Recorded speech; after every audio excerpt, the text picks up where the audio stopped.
अस्सलामुअलैकुम स्टूडेंट्स, बिस्मिल्लाहिर्रहमानिर्रहीम। As all of you know that we are studying Gulliver's travel के हम काफ़ी टॉपिक पहले कर चुके हैं। आज हम इसका मॉक उटोपिया डिस्कस करेंगे। मॉक उटोपिया किसे कहते हैं? मॉक उटोपिया जो है ना एक प्लाटो की टर्म है और इसका मतलब होता है आइडियल लैंड, कि कोई जो बहुत पसंदीदा जगह होती है। The concept of mock utopia has been originated by the great philosopher Plato, who presented the concept of utopia, which means the world of ideals। अब क्या है कि मॉक उटोपिया का जो कॉन्सेप्ट था वो एक बहुत बड़े फ़िलासफ़र ने प्लाटो ने दिया था, जिन्होंने ये बताया कि उटोपिया जो है किसी आइडियल लैंड को कहा जाता है based on reason and intellect, जो कि समझ बूझ से काम लेते हैं, बहुत डिसिप्लिन्ड होते हैं, बहुत समझदार होते हैं। Swift in his fourth voyage has also endeavored to present a comparison between the life of emotions and the life of reason.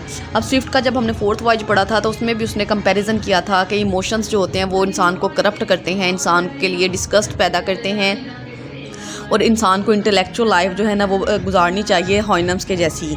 And the life of reason through his mock utopia, और यही वजह थी कि उसकी जो जगह वो favourite mock Utopia जगह थी ना वो हॉइनम्स बन गई थी।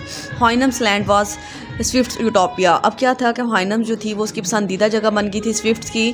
क्यों? The Houyhnhnms were his ideal creature, और हॉइनम्स जो थे वो उसकी पसंदीदा मखलूक थी। In the language of this land the word Houyhnhnms mean. अब क्या है कि अगर लैंग्वेज उनकी ज़बान उनकी जो सरजमीन है ना वहाँ की ज़ुबान के लिहाज से देखा जाए तो हॉइनम्स का मतलब होता है परफेक्शन ऑफ नेचर, कि जिनमें हर चीज़ जो है परफेक्शन से पाई जाती है, परफेक्ट पाई जाती है। These horses were guided in all their actions by nature and reason। अब ये घोड़े जो हैं एक्शंस के ज़रिए और जो है ना बहुत ज़्यादा समझदार थे और बहुत ज़्यादा जो थे हर समझ बूझ से काम लेते थे। Hence it seemed a perfect ideal land, और यही वजह थी कि ये इस जगह को परफेक्ट आइडियल लैंड कहा गया। The behaviour of the horses shows him to be animals with an extraordinary power of understanding, के घोड़ों का बिहेवियर इस तरह का था कि ये जानवरों से बहुत अबव लगते थे, बहुत समझदार थे, बहुत ही डिसिप्लिन थे, बहुत ही ऑर्डर्ड लाइफ जो थे वो बसर कर रहे थे, और इनके पास अंडरस्टैंडिंग की किसी चीज़ को समझने की जो सलाहियत थी वो बहुत एक्स्ट्रा ऑर्डिनरी थी। Utopia is a term with reference to Plato. Utopia जो है एक टर्म है जिसको प्लाटो के रेफरेंस से हम डिस्कस करते हैं। His idea of a perfect land और आइडियल लैंड, कि उसमें उसने बताया था कि यानी यूटोपिया उस लैंड को कहते हैं जो कि बिल्कुल परफेक्ट हो, बिल्कुल आइडियल हो। He set a detailed theory of his imaginary ideal land, और उसने इस पर एक थ्योरी बताई थी कि इमेजिनरी आइडियल लैंड कैसी होती है। डैट वाज प्लाटो यूटोपिया, जो कि प्लाटो का यूटोपिया था। स्विफ्ट हेयर प्रेजेंटेड हॉइनम्स लैंड, लेकिन स्विफ्ट का यूटोपिया क्या है? स्विफ्ट का यूटोपिया है हॉइनम्स। हॉइनम्स लैंड हिज आइडियल और परफेक्ट लैंड, और हॉइनम्स लैंड जो है वो स्विफ्ट का यूटोपिया है, उसकी आइडियल और परफेक्ट लैंड है। But he adopted a mock style.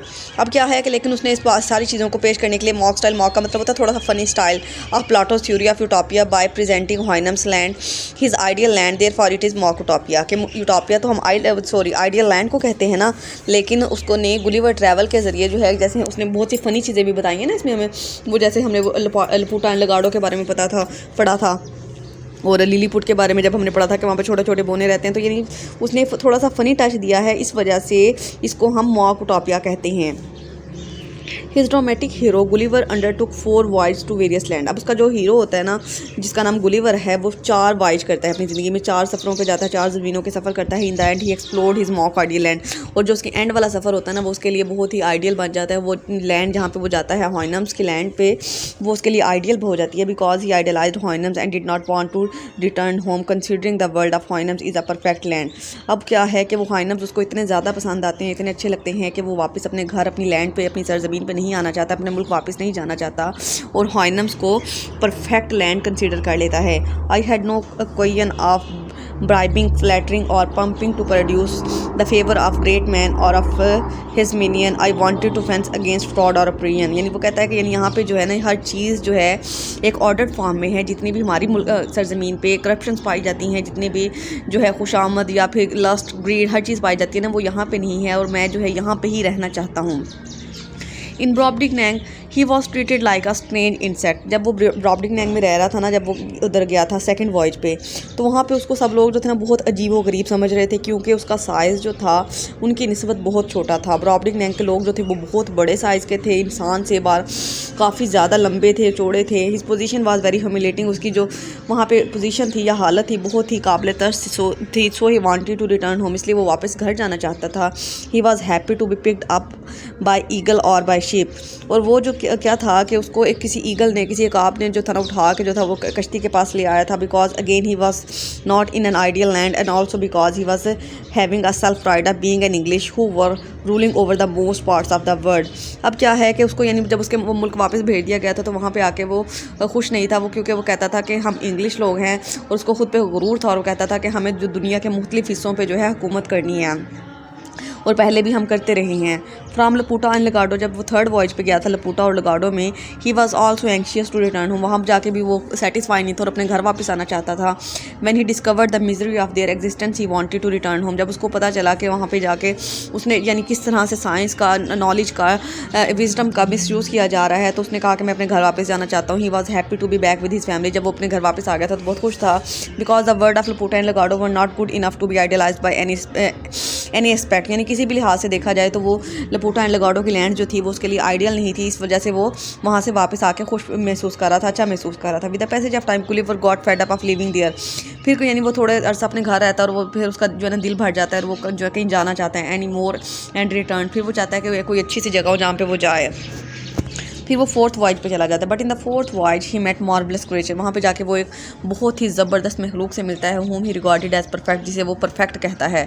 These were Houyhnhnms who lived according to nature and reason, ये हॉइनम्स थे जो कि नेचर और रीज़न के अकॉर्डिंग रहा करते थे, मतलब इनमें समझ बूझ बहुत ज़्यादा थी और हर चीज़ को परफेक्टली लेके चलते थे। He wanted to live there for ever because he did not find any slightest moral lapse in the horses, अब वो वहाँ पे हमेशा रहना चाहता था क्योंकि उनको वहाँ पे उसे कोई भी गैर अखलाकी चीज़ देखने को नहीं मिलती, कोई भी इम्परफेक्शन देखने को नहीं मिलती। In this country there was no danger at all of the treachery और एनी इंजरी फ्रॉम सीक्रेट और ओपन एनिमी, मतलब वहाँ पे जाके किसी भी किस्म का उसे करप्शन का या ख़तरे का खौफ नहीं था और ना ही यानी ओपनली या फिर सीक्रेटली कोई भी दुश्मन हमला कर सकता था। Because the society of the Houyhnhnm was totally free from such evils, क्योंकि हॉइनम को जो माशरा था वो इस तरह की हर किस्म की बुराई से पाक था। Despite his instant desire to continue living in the company of Houyhnhnms for ever, Gulliver was forced to leave the country. अब क्या था कि वो वहाँ पे हमेशा रहना चाहता था, लेकिन वहाँ पे उसकी जो फिज़िकल अपीयरेंस थी ना वो याहू से मिलती थी, तो उन्होंने फैसला किया, हाइनम्स का एक रूल बना के वहाँ जो है ना हाइनम्स को उनकी लैंड से जो है निकाल दिया जाए। तो उसकी रिसेम्बलेंस थी हाइनम्स के साथ गुलिवर की, तो इस वजह से मजबूरन उसको ना चाहते हुए भी वो मुल्क छोड़ना पड़ा। He felt very grief stricken and fell into swoon, यानी वो बहुत ज़्यादा जो था ना गमज़दा हो गया और बहुत ज़्यादा सदमे में आ गया। On coming back to his senses, जब वो होश में आया, Gulliver said that even death would have been preferable to the punishment of exclusion from the society of the Houyhnhnms, यानी गुलिवर जो था इतनी उनसे मोहब्बत करने लग गया था कि उसने ये कहा कि यानी इस सज़ा से तो बेहतर है कि यानी मुझे इस मुल्क से निकाला जाए, इस सज़ा से बेहतर तो ये है कि मैं मर जाऊँ या फिर मुझे मौत आ जाए। In the ship he met the finest specimen of humanity but he hated them, यानी वहाँ पर जब वो कश्ती में था तो वो कश्ती में और भी मुसाफिर थे लेकिन वो उन सबसे नफरत कर रहा था। When he was persuaded to return home he was horrified by the sight and smelt of his family, और जब उसको कहा गया कि तुम अपने घर वापस चले जाओ, अपने बीवी बच्चों के पास चले जाओ, तो वो अपने बीवी बच्चों को देखना नहीं चाहता था, उनकी स्मेल से, उनकी साइट से, उनके मंजर से जो था डर रहा था। Because Gulliver idealise the land of horses that was his utopia land, क्योंकि उसने जो था घोड़ों की लैंड को, हॉर्सेस की लैंड को, हॉइनम्स को और अपनी फेवरेट और आइडियल लैंड समझ लिया था, उटोपिया लैंड समझ लिया था, इसलिए उसे कोई भी चीज़ जो दुनिया की अच्छी नहीं लग रही थी।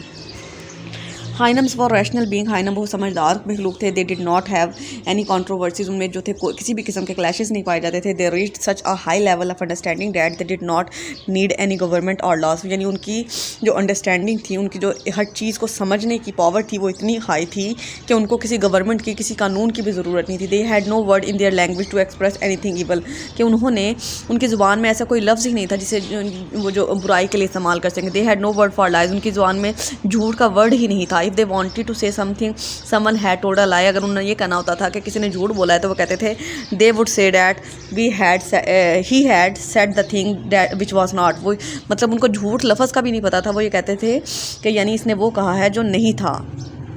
They had no cheating, no lies, no corruption, no meanness, no whoring, मतलब उन वहाँ पे किसी भी किस्म की बुराई आप कह लें कि नहीं होती थी। None of them had any desire of power और रिचेज़, और किसी के अंदर भी ये ख्वाहिश नहीं थी कि वो ताकतवर बन जाए या फिर अमीर हो जाए। दे हैड नो डिसीज़, ना उनको बीमारियाँ लगती थी। Because one gets disease when one lives contrary to nature, क्योंकि बीमारियाँ इंसान को तभी लगती हैं जब हम नेचर के उल्ट चलते हैं या अपनी नेचर के जो है खिलाफ कोई काम करते हैं। They were free of 7 deadly sins, there was however no equality in this utopia. अब यहाँ पे जो था ना इस यूटोपिया जो ये लैंड थी ना, यहाँ पे कोई भी जनी होता ना ये जैसे कहते हैं कि मुसावात वाला सिस्टम के, यानी कोई ज़ात पात पे या नस्ल परस्ती पे यकीन रखता हो, ऐसी चीज़ें नहीं थी। Society was organised on a rich caste system, यानी सबकी एक ही कॉस्ट थी और उसी पे जो सब लोग चल रहे थे। The heavenly joy of love and marriage, the joy of living with one's children, the player of reading and writing, the thrill of living even dying for the country, these and 1000 other players had never entered their lives. अब क्या है कि उनकी ज़िंदगी में ऐसा कुछ भी नहीं था, ना वो लोग शादी करते थे, ना उनको मोहब्बत होती थी, ना उनको बच्चों की जो थी वो ख्वाहिश होती थी, ना पढ़ते थे ना लिखते थे। तो मतलब यानी जानवर ये वैसे ही होते हैं ना, उनकी ज़िंदगी में कुछ नहीं होता। तो उनकी ज़िंदगी जो थी बिल्कुल खाली थी यानी उनके वो अपनी ज़िंदगी जो थी, हज़ारों जो लोग थे या हज़ारों जो हाइनम्स थे, उनकी ज़िंदगी में ऐसी चीज़ें कभी एंटर ही नहीं थी हुई। Having never fallen they did not know the values of goodness, कि अब उनको पता ही नहीं था कि गुडनेस की या अच्छाई की, किसी के साथ अच्छा करने की वैल्यू क्या होती है। They were proud of their own form and qualities, अब उनको अपने आप पर जो था बहुत गुरूर था, बहुत खुद पे को सबसे सुपीरियर समझते थे। They were prejudice against Yahoos and were unreasonable in their treatment with them. अब क्या था कि उनकी खामी क्या थी कि यानी वो याहू को खुद से इन्फीरियर, मतलब उनसे उनका अपने से कमतर कंसीडर करते थे और उनको बहुत ही बुरी तरह से ट्रीट करते थे। बल्कि बाद में उन्होंने उनको अपने मुल्क से भी निकाल दिया था। They observe strict birth control and so they lived on exactly as they were without joy of grief, मतलब वो बर्थ कंट्रोल पे, मतलब बच्चों के पैदाइश पे जो थे बहुत उन्होंने कंट्रोल रखा हुआ था। और इसके अलावा उनकी ज़िंदगी में जो बिल्कुल इतना खुशियाँ और गम जो थे ना, ऐसी चीज़ों के लिए कोई जगह नहीं थी। और George Orwell said the reason by which they are governed in really are desire for death. इसके बाद कंक्लूजन देखिए, thus to conclude the discussion we can rightly say that Swift has artistically and deliberately opened up the chapter of utopia originated by Plato and alienated his school of thought through his mock utopia, that the desire of such worldly practically cannot be idealized by any reason। अब जो है क्या है कि जो Swift ने ये जो इस लैंड का जिक्र किया है, हाइनम्स की जो लैंड का बताया है, ये उसने प्लाटो के कॉन्सेप्ट को, प्लाटो का जो यूटोपिया का कॉन्सेप्ट था उसको उसने एलैबोरेट करने की कोशिश की है, जो कि कभी भी, लेकिन क्योंकि ऐसी लैंड जो है हमारे यहाँ तो नहीं पाई जा सकती। ऐसी चीज़ें जो हैं अनकन्विंसेबल होती हैं, नाकाबिल यकीन होती हैं, ना अनबिलीवेबल होती हैं। और जो चीज़ें सिर्फ रीज़न पे जो है बेस करती हैं ना, ऐसी चीज़ों का दुनिया में कोई वजूद नहीं होता। क्योंकि इंसान को जब अल्लाह ताला ने बिल्कुल परफेक्ट बनाया है, तो परफेक्शन में उसने उसको जो है फीलिंग्स भी दी हैं, इमोशंस भी दिए हैं, समझबूझ भी दी है, कॉमन सेंस भी दी है। तो वो सारी चीज़ों का मिक्सर होता है, सिर्फ वो रीज़न पे या इंटेलेक्ट पे जो है डिपेंडेंट नहीं हो सकता।